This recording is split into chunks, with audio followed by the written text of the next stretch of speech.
Hello guys, আসসালামু আলাইকুম। আজকে আমি বরবটি দিয়ে আলু দিয়ে একটা চিংড়ি মাছ দিয়ে রেসিপি তৈরি করব। আপনারা দেখতে থাকেন। আমি বরবটিটা কেটে নেব, পরিষ্কার করে ধুয়ে ক্লিন করে নিয়েছি। এখানে বরবটিটা কেটে নিয়েছি। এখানে আলু, কাঁচা ঝাল, টমেটো, পেঁয়াজ, আর এখানে গুঁড়ো মশলা, আর এখানে আদা বাটা, রসুন বাটা পেস্ট করা।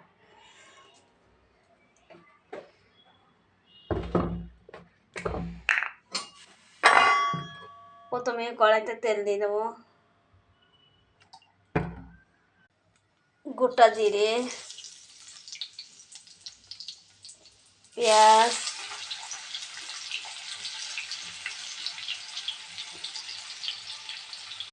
পেঁয়াজটা লাল লাল মতন ভাজা হয়ে গেছে। আদা বাটা, রসুন বাটা, স্বাদ মতন লবণ, ধনে গুঁড়ো, জিরে গুঁড়ো, কাশ্মীরি লঙ্কা গুঁড়ো,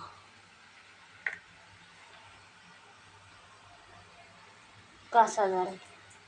এটা তলে যেন না ধরে যায় তাই একটুখানি পানি দেবো। চিংড়ি মাছ,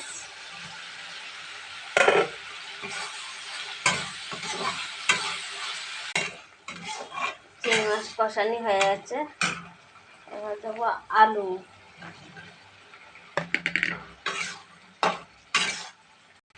বরবটি,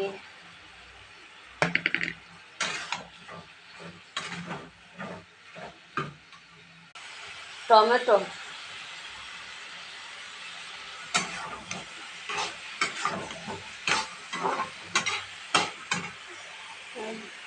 ঝোলের পানি দিব।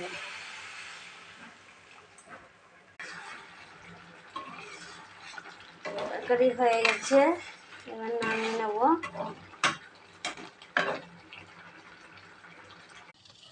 চিংড়ি মাছ, বরবটি, আলু দিয়ে একটা রেসিপি দেখেন বন্ধুরা কেমন হচ্ছে।